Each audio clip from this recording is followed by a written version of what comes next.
Hello and welcome to We Never Met, the podcast where I have interesting strangers on every single week. Today, if you want to introduce yourself, we have... Hi, my name is Hector Mejia. I'm a coffee farmer from Guatemala. I'm the owner of Cafe Zamora. It's nice to have you on. I think you are the first person from Guatemala on the podcast, I believe. Unless I don't know something about someone else. But can you just go back to that point and sort of give everyone a background of where you're from and what you were doing, what your parents, I guess, were doing at a young age, which brings you to sort of what you do today? Yeah, my parents came here to the United States back in the 80s. So there is a lot of things that happened in between that time to when I was born to the time that, unfortunately, my father passed away for being the reason that I'm here. And that has a lot of influence on the decisions that I make to leave my business, because basically there was this internal civil war in Guatemala that lasted from 1955 to 1996. Once things got better, my parents decided to go back to Guatemala, and then my father focused fully 100% on farming coffee. And my life was very simple, very easy. I grew up in a small village. Life was good. Everything was, I will say, pure, nothing too crazy. I didn't have access to internet at my house until I was 15 years old. So nothing to really worry about besides the little 2 miles radius that my village pretty much is about. Once my father passed away, when I was 14 years old, my oldest brother started the process to bring me to the US. But in between, and that took 6 years for the process to be completed. But in the meantime, those 6 years, I started helping my mother, who took over the farm because my father was the one leading the farm. And there was a lot of issues in between my mother taking care of the farm until I joined her to help her, because the rust, which is called roya in Spanish, started attacking more the coffee farm because of the global warming and other issues that basically attacks the leaves of the trees and then makes them to fall down. And then the cherries cannot really rip. So it's a loss pretty much. Once I started working for my mother, I was also going to high school. And a few years later, I started a business in Guatemala, buying and selling bananas, which my father also did on the side. Which is actually something that I don't really have talked about in the past. But he used to have the farm and then have some banana trees there to provide shadow, but also to provide another source of income. But I focused 100% on the bananas because I found a great opportunity. I started working with $50 on my mother's pickup truck. And I made that business to grow from $50 to almost $15,000 on sales per month. When I was 19 years old still. So that in Guatemala, I was making about $3,000 in profits. And that's even more than what a lawyer or a doctor makes there. So I was set. However, as I told you, my brother started the process to bring me here when I was 14 years old. So 5 years passed by, and there I am in my country making more than a doctor, but I was by myself. My mother moved to the US in order to be able to accelerate the process to bring me here because I was still underage when she claimed me. But if they waited a little bit longer, it could, instead of being 6 years, could have been 13 to 15 years. Wow. So once they got me the residency, the green card, they were like, all right, now it is, what do you want to do? And I'm like, well, I'm having a good time here. I'm working a lot. And they were like, yes, we know that you're working a lot and we are worried about you because that's the only thing that you do. You only work. I'm like, but that's what life is kind of about, right? And they said, well, listen, a lot of people really want to come to the US and you have the opportunity to come here and you don't want to take it. That's selfish of yourself. And I was like, I get it, but I also believe that there is a Guatemalan dream and I'm living the Guatemalan dream. So I would love to be able to have more people living that dream as well. And they're like, well, it's your call, man. But if you don't come now and just let us tell you that very likely you will not be able to live with us ever again, because who knows if they're going to give you a visa because you're declining the residency and you might see us only when we go to see you. So I decided to take the chances and, home is where your family's at. So basically I was like an immigrant in my own country because I was by myself. So I decided to come here and I sold my business in Guatemala to get money, and I asked my mother for a piece of land, and with that money I started my own coffee plantation. And then I moved here, but I moved with the mentality that I was going to live here in the US 5 years. because that's kind of the time that the US requires you to give you citizenship.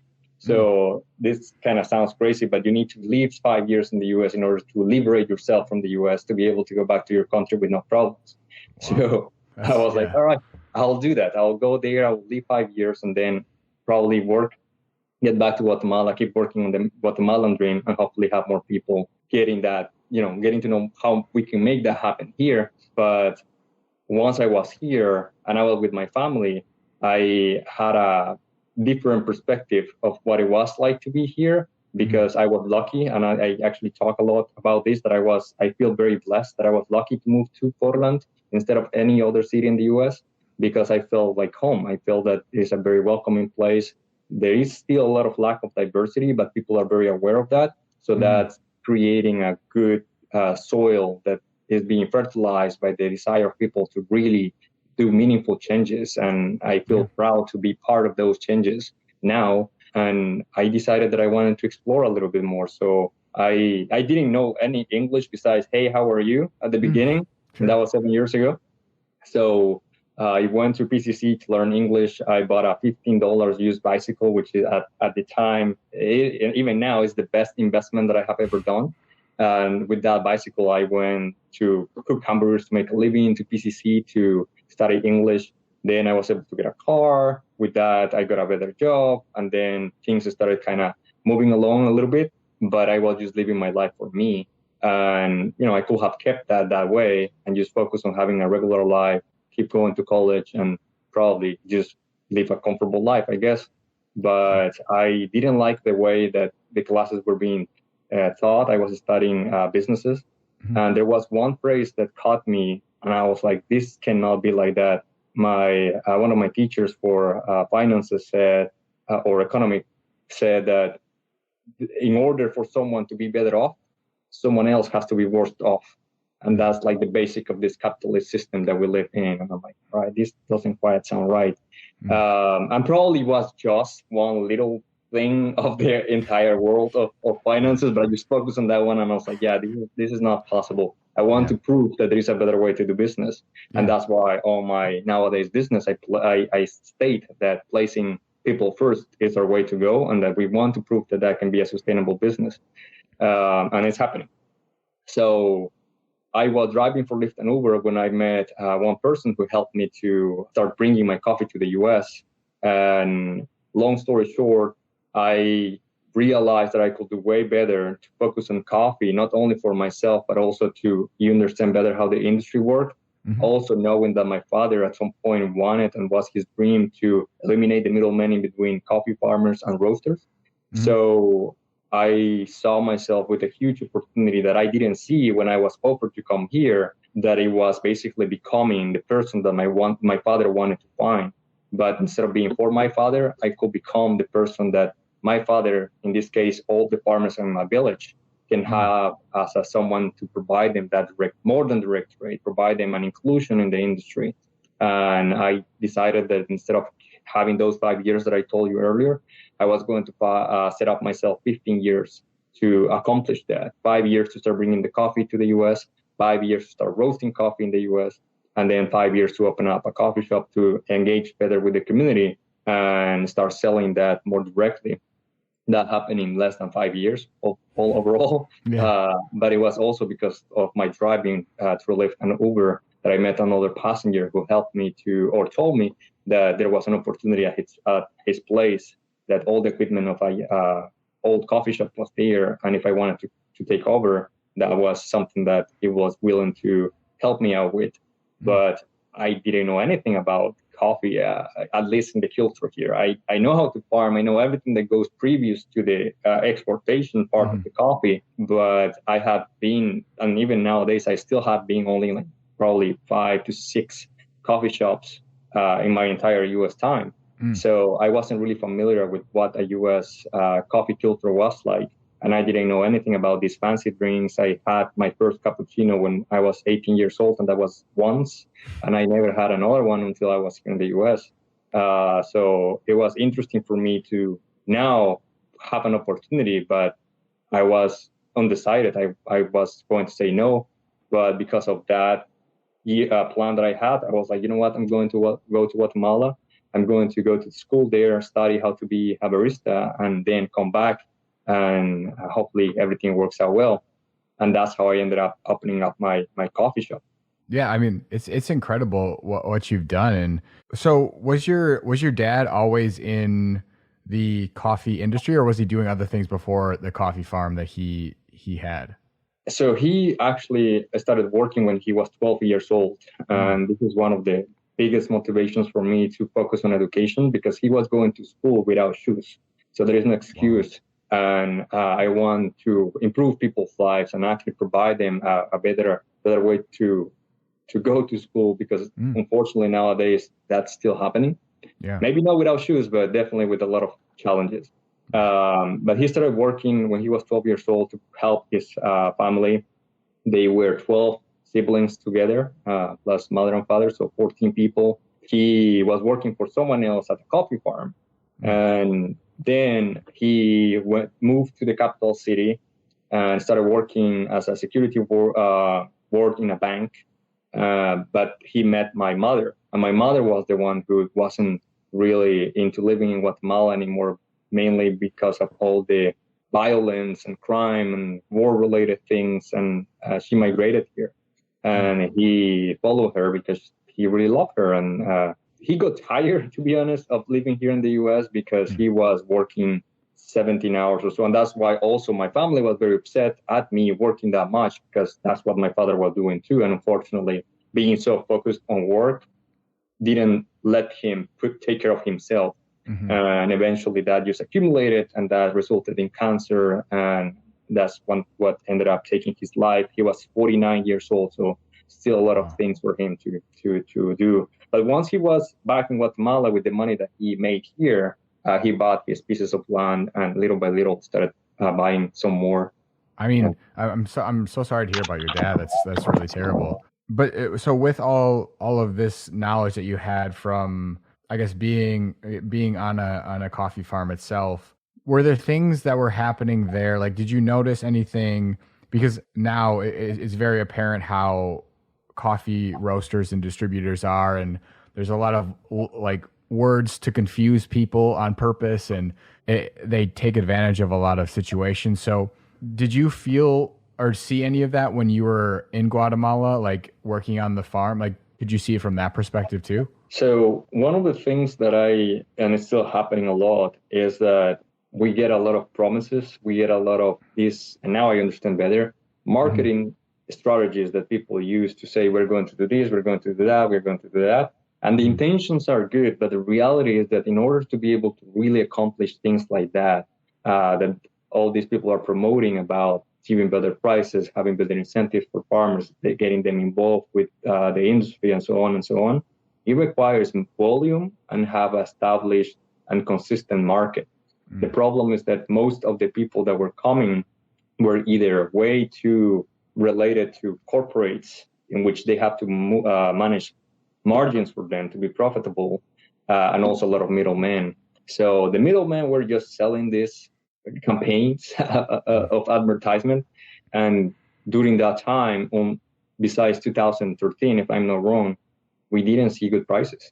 And the reason for those good prices back in that time was because the rust was going over so many plantations all over the world, and there was a scarcity of coffee beans. So it wasn't, those good prices that we got at that time wasn't because of goodwill of people, but just because of the market itself.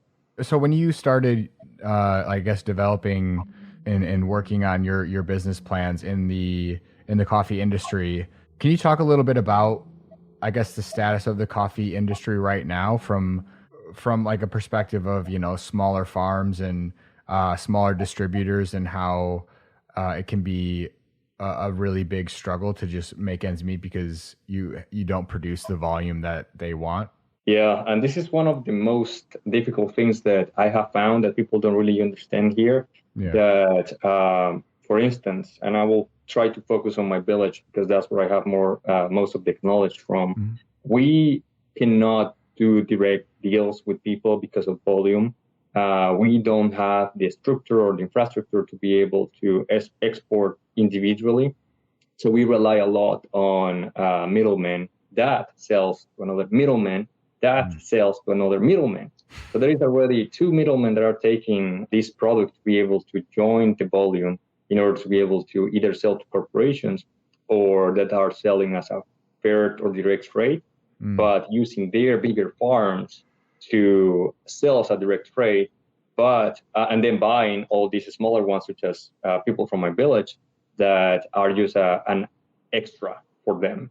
So we rely a lot on whatever these middlemen say, and most of the people that work at least in my village is based on the market price. There is not incentives such as good bonuses. 2 years ago, Starbucks actually started working with a cooperative there near my village.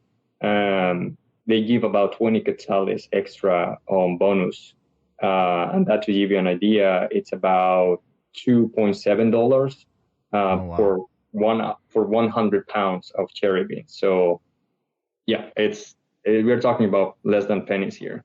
Wow. And taking on, I guess, an industry that is doing this, and a lot of big corporations are doing this, was it intimidating to you or like scary to you to try to like not do it that way and like cut out everything else because no one is really doing that right now? For me, it was a lot of, and this is actually one of the things that for anyone out there doing business now is definitely good to get to start even smaller. And I thought that I started small, but get to understand well what's going on in the market.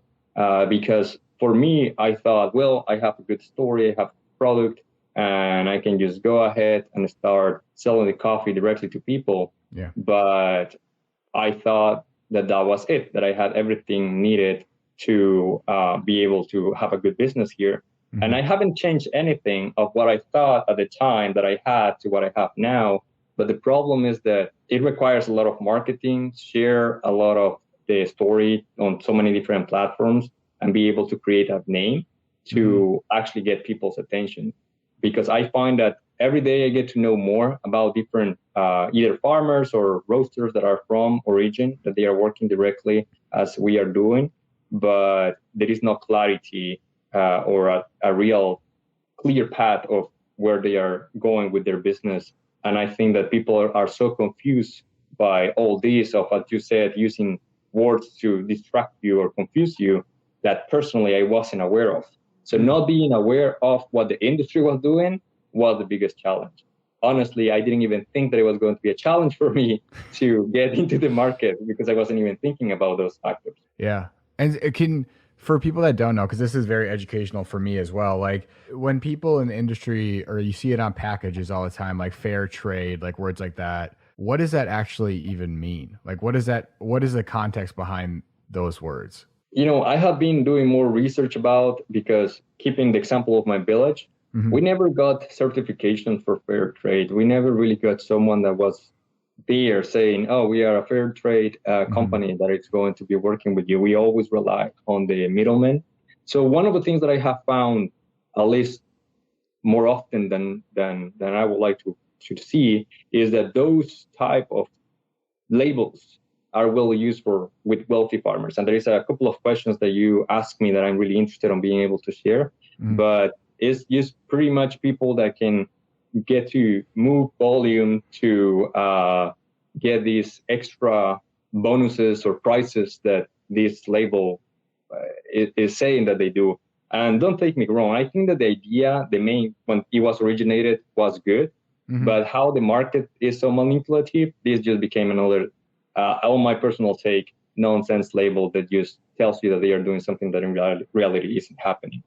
The intention behind is good. They want to, have a set price that covers all your expenses plus extra money that will give you a profit for you. But from theory to practice, there's a huge difference. Because you see it all the time, and I always wondered, like, what does that actually mean? Because they never explain it. They don't really explain it. They just have it on there. Yeah, and to give you a little bit more of background of how all this I have found that kind of makes sense. You were asking me in one of the questions that you sent me of how the prices have kept so low, or how things the huge gap in between small farmers and wealthier farmers. But the United States aid program, the U.S. aid program, is responsible for most of the reasons why many crops or products in developed countries are flat. The reality is that they are helping to have the US economy to keep flat. So your products, even in the last 40 years, might still be the same price, not because nothing has changed in the place of origin, but because they have subsidized certain products or corporations in order to be able to keep it that way. The problem is that not everyone is part of a corporation or a massive piece of land that they can easily take advantage of those incentives. Applying that sort of to the coffee industry in a place like your village, that's probably not going to happen, right? Like they're not going to get that money. No, and we haven't seen that at all. There is a couple of wealthy farmers around the village, or at least nearby, that they have more connections. But one of the main things that goes back to why there are so many small farmers and why there are wealthier farmers, without taking the facts that there are some people who were very successful and they decided to buy coffee farms and then retire. Right. The origins for many is that the coffee business in several parts of the world is based in slavery. So there was the coffee was one of the major vehicles of the economy in Guatemala at some point. So there were even indigenous that were given to European people to serve them and be able to help them to increase the productivity of their farms. There is a lot of places that are still either owned or they got broken into parts because the Germans were very good allies with the Guatemalan government. So the Guatemalan government, and this is Jorge Ubico, who was a dictator in Guatemala back in the 30s to the 40s, he gave literally indigenous to German farmers to be able to optimize their margins and profits. So as time went by and wars happened, this president Jorge Ubico resigned in 1944. And from 1944 to 1954, we have what we call the 10 years of eternal spring, los 10 años de primavera, o de la eterna primavera, because Guatemala had such a great social improvement. We were able to get social security. There were schools built. There was healthcare for everyone. There were better rights, worker rights. There was a lot of great things happening. And one of those great things happening was the redistribution of wealth at a certain level and people fighting for basically was for them because they have serving as slaves for so long. And there were orders to break up farms. And then Jacobo Arbenz was the next president who was a little bit more communist than José Arevalo Bermejo. And he decided to take a lot of the land that at the time the United Fruit Company, which was mainly on bananas, owned. And in Guatemala, the taxation system works differently for your properties. Here, the U.S. government kind of gets to tell you how much your property is valued. There in Guatemala, you choose. You are the one who say, this is how much I believe that my land is worth.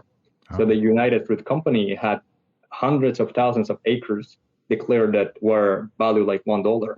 And the Guatemalan government said, well, we're going to pay you what you're saying that it's worth so we can redistribute this land to our people. And that didn't quite work well with these people who were related to the U.S. government because there was the brother of the president of or the director of the CIA at the time. There are a lot of great documentals out there for the people that want to get to learn more about this. Had shares on this company. So they used Eisenhower authority to basically invade Guatemala to avoid the communist takeover Guatemala, and they screw up the country for the next 40 years. There was a war that started when they took our president down, Jacobo Arbenz, and they placed Castillo Armas instead. And then after that, we only had military presidents pretty much almost year after year or every other cycle. And eventually the United Fruit Company was dissolved. Now you can find their bananas and their products in any other U.S. store as Chiquita. But that had a huge impact on all the industries. And getting back into coffee, it also had an impact on how the guerrillas or the leftists at the time forced several of these Germans and some other wealthy farmers to break their farms down, and some others who had to give their land to their children. And they were unable to really keep up with the system that was put in place because it wasn't an industrialized farm anymore. It was just someone that you get a piece of land and you see what you do with that. So a lot of the consequences of not having enough knowledge for these people was one of the main reasons how big farms got divided and then got sold and then just got broken into smaller and smaller and smaller pieces. Wow, I'm learning so much from you. You should have been my history teacher, I feel like. And that sort of leads me to my next question of sort of what we were talking about before, is like the difference then between what a small farm makes compared to like a wealthy farmer is massive. It's like a huge gap. And so can you talk about that a little bit? Because that's super, it's wild that it's that much of a difference. Yeah, and that's one of the things that I'm really proud of being able to have now as a proof that people can learn from of how we are working. I only work with small farmers, and most of the average coffee farm is about 5 acres or so. There are some that have 10 acres of land compared to wealthier farmers that have 2,000, 5,000 acres or more. That's the only thing that they do. That's their livelihood just from these 5 acres. And they do get to hire either their own family or people from the same village. And that's pretty much how the microeconomy works there, that they get to kind of cover their expenses. Many times they don't, but still they get to hire people. So there is like a healthy somehow economy, but it has been declining during the last 8 years or so. Until last year, actually, we had a somehow good price from the market, but the previous 7 years, it has been a total loss. And that's reflected on migration. There is a really great article from the Washington Post that gets to talk about how Guatemalan immigrants are being forced mainly because of the coffee industry declining so much or pretty much just dying. So what is like the average, I guess, for like a wealthier coffee farmer compared to a small coffee farmer? Like The yield production of a small farmer there is about 5,000 pounds of green beans per year.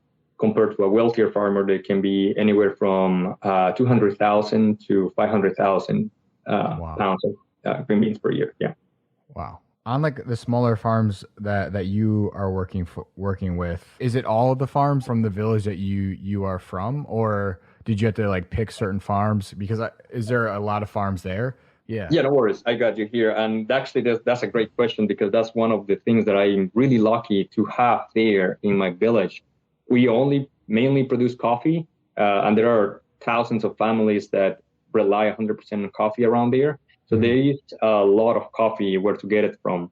But one of the challenges, and this is something that I'm very focused on to be able to get more people involved, is that people have lost the trust in cooperatives. People have lost the trust on people telling them that they're going to help them, because it has happened over and over and over that they just use them as a marketing strategy, and then they just sell their products and then they just go away. So I'm working with a cooperative there in my village who produces together with all the farmers involved about 120,000 pounds of green beans per year. To give you a number to compare, we started with 2,000 pounds that was brought from my farm. This year, we're bringing 20,000 pounds of green beans. And the goal is to be able to reach those 120,000 from the village itself with its cooperative. But the numbers taking the nearby villages is about 600,000 pounds of green beans per year with small farmers only. Because as I said, there are a couple that are wealthier, but I'm not interested in working with them. I mean, this is going to display my ignorance. I don't really know that much about the coffee industry, but like, so how much, when you say like 2,000, how much is that in actual like bags of coffee terms, I guess, That's a really fair question. Yeah. One of the standards, and I didn't know about this until I started understanding the U.S. culture more, is that usually when you go to a specialty shop, they sell you 12 ounces. And one of the reasons for those is because when you roast coffee beans, out of 1 pound of green beans, you're going to lose anywhere from 15 to 25% or so of the weight of your coffee. So it's going to be from 100 grams, let's say, you're going to get 75 to 85 grams of roasted beans.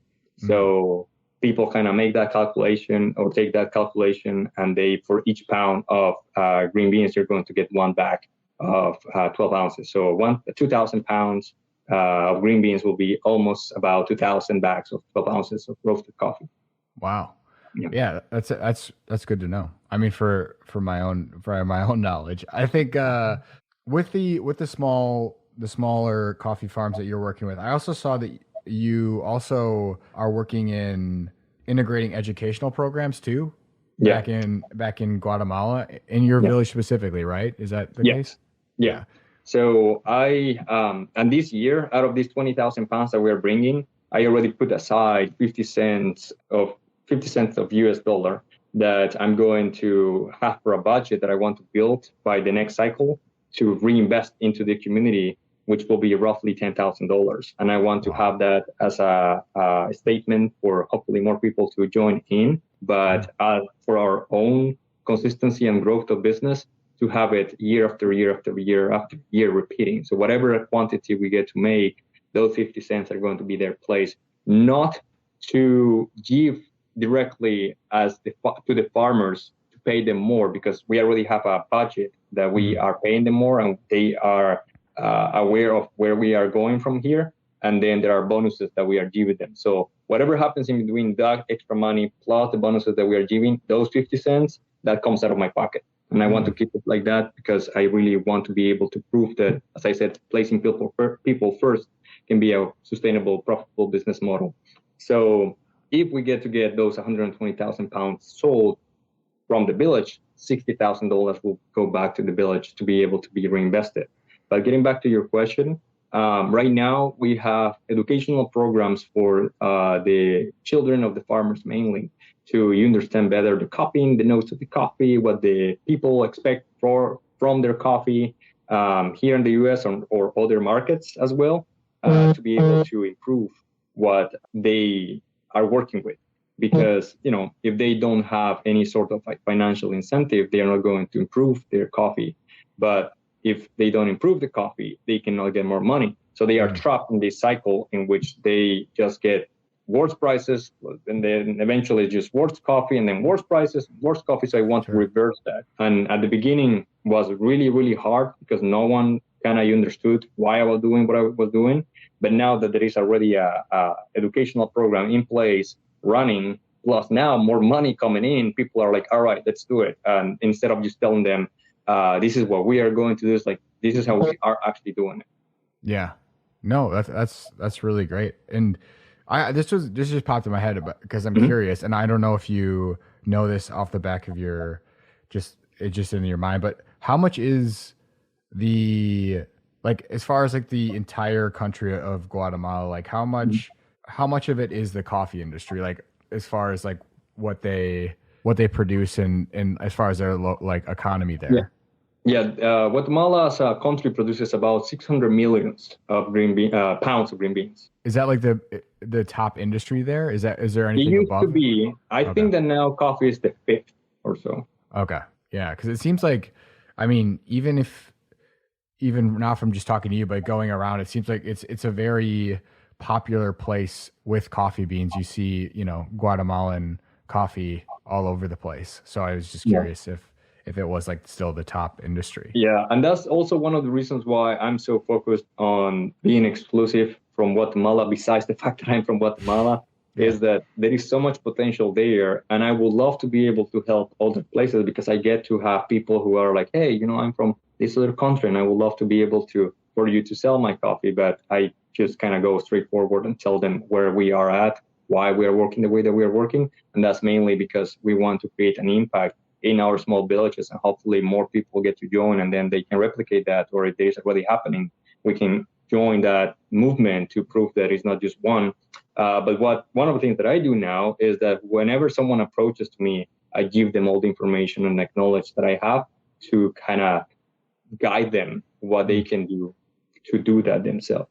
No, that's really great. And so from the way that you're conducting business without the middlemen and things like that, how have you seen like the lives of the farmers and the people in the coffee industry back in Guatemala change based on how you're doing things differently than normally they were done in the past? Do you know what I'm saying?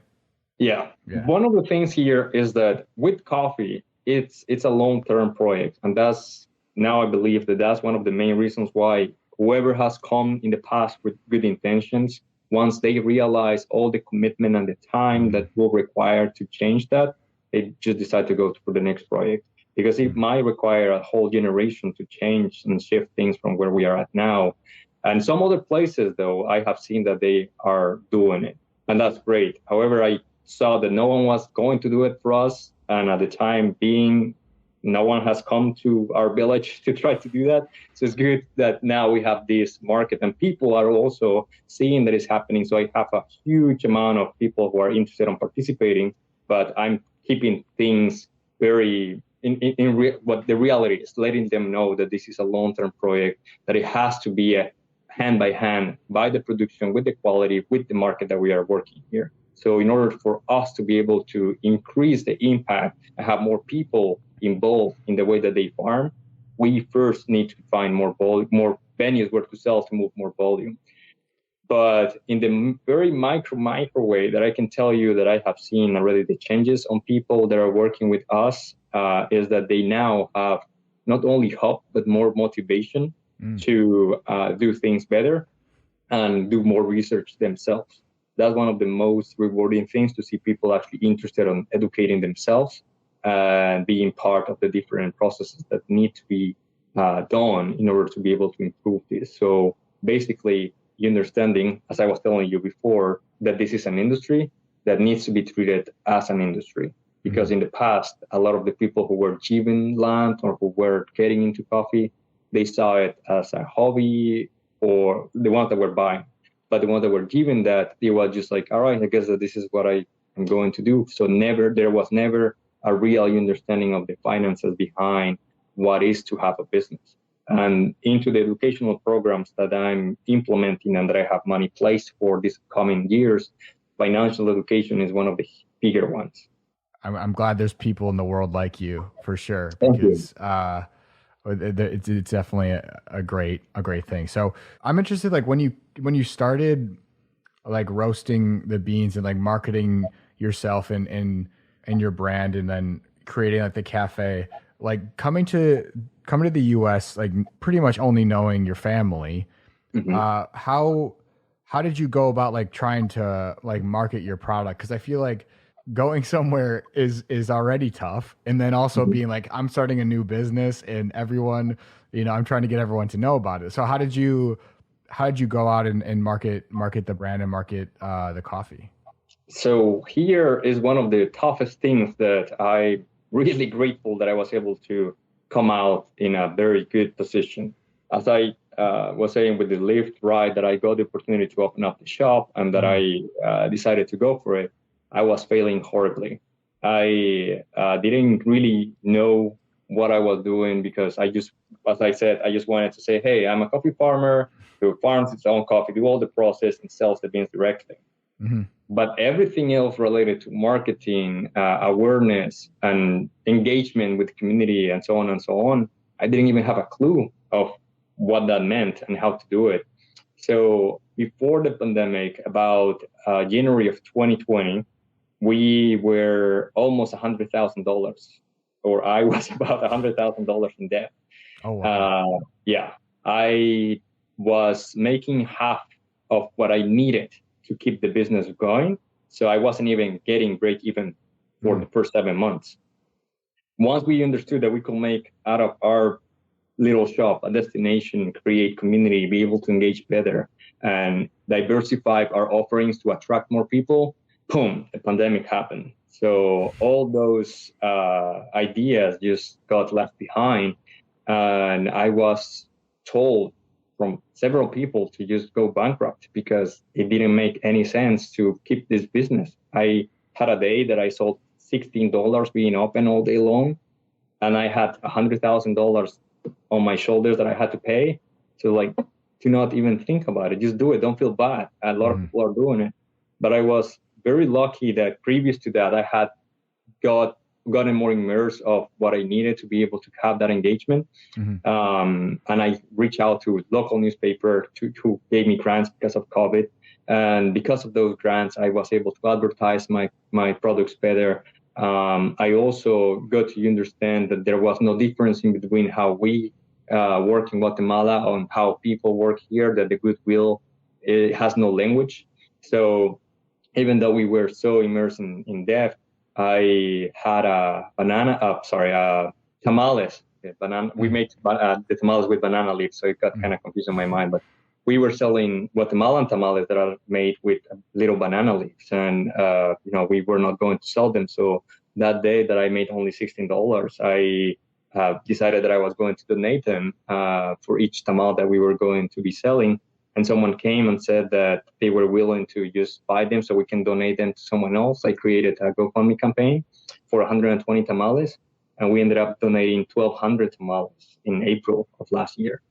So that good action resulted in a huge impact in the community that got to know more about us, slowed down and took the time to read about what we were doing and commit and engage with the support that we were lacking of before. And I took that momentum to keep pushing to tell people that what we were doing was not different of what we were trying to do before, and it was not going to change in the future. So I started campaigning more. I got more advertisement from even local TV networks here in Portland that interviewed me, and that helped tremendously. So by November of last year, I paid off the last credit card, and I do not recommend getting debt on credit cards. And by January of this year, I paid off all the loans that I had behind my shoulders. Wow, that's amazing. That's so great, though. I mean, the feeling of relief. I was not in the same situation as you at all, but I had $92,000 worth of student loan debt when I graduated college, and I paid that off recently, and it is like a massive lift to not have that on your back anymore. So I can only imagine going through that with a business has to be so tough. But I'm glad things are going well. And are things still on the upward trajectory too? Yes, we went from that day of not selling almost anything and only selling at our shop to have a good presence online. We went from only one place where we were selling, which was our shop, to almost 40 different physical places now that are selling our coffee. We are going to start providing coffee to a new coffee shop next week. And there is another coffee shop in the foreseeable future, hopefully, that is going to be opening up. And we're going to be providing the coffee to them as well. I'm making sure that I understand this time well how to serve the community when it comes to an actual coffee shop to escalate this business to have another location. But in the meantime, I'm just learning, making sure that I make the right movements, be able to just keep the focus of what the business is about and for, to prove that we can also expand without sacrificing our souls. Yeah. No, that's so great. That makes me so happy to hear. Like, I'm really glad that's working out well. And so moving forward from here, from this point, where do you want to see the business go, and like how are you guys growing for the future? Definitely the main focus will be to keep expanding towards wholesale, because as I was telling you before, in order to be able to have a real impact in our village, we need to move volume. And we already have enough coffee supply that we can get it from to be able to distribute it here. So the next step is to keep pushing hard on advertisement campaigns to get the word out about our coffee, be able to keep expanding on hopefully more states, to more companies that can sell our coffee, and definitely increase our online sales. But mainly the one word will be increased volume. And as I was telling you earlier, another way will be to have more connections with direct coffee shops around here, which is happening, and opening up another location. I do have a very interesting project for the future in order to be able to acquire that volume in a more controlled way, which is having franchises made out of Cafe Zamora for entrepreneurs only. So we are not going to focus on making money out of the franchises. We're going to make money by securing that those places are going to buy the coffee from us. And we're going to help them along the way, guide them with the knowledge that we have been able to acquire, and give them the name as well. Because I have realized that, like it or not, marketing, awareness, and branding are huge, and is the only way that you can really succeed here if you want to keep growing. Yeah. And so where can people find out more information about everything that you're doing and keep up with everything that's going on? Yeah, in our social media with us at Cafe Zamora PDX on Instagram and Facebook, and also in our website, cafezamorapdx.com. Awesome. Well, thank you so much for coming on. I've learned so much today, and I really appreciate you taking the time. And I think what you're doing is really incredible, and I'm really glad to get to talk to you and chat with you. So thank you so much for coming on. It's my pleasure, and thank you so much for having me here.